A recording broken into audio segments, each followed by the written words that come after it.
Okay, so I bought the business a couple of years ago.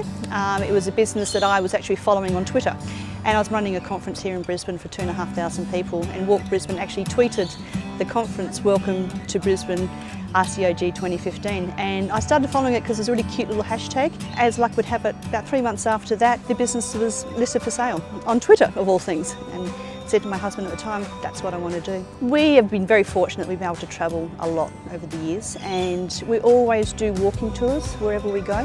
It's just a really good way of seeing the city. We only do small groups, so we only do maximum of 8 people in our tours. We always make sure that we introduce people to each other so that you're comfortable right from the word go. So we offer a few different walks. Our main one is City Essentials. They're all 3 hours.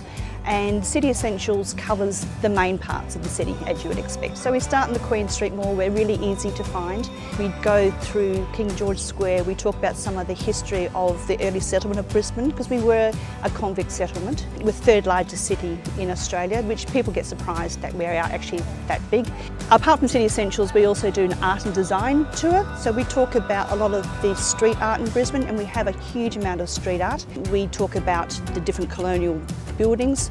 We do a cafes and laneways tour as well. We also do a small bars tour. We're introducing a South Bank tour, so we're always adding to our tours. It's a really good way of getting into the place. Well, I think it's the way tourism is going as well. People like to be active. The best way to discover something and to learn something is to actually experience it. Hi, I'm Leanne at Walk Brisbane. I'm the owner.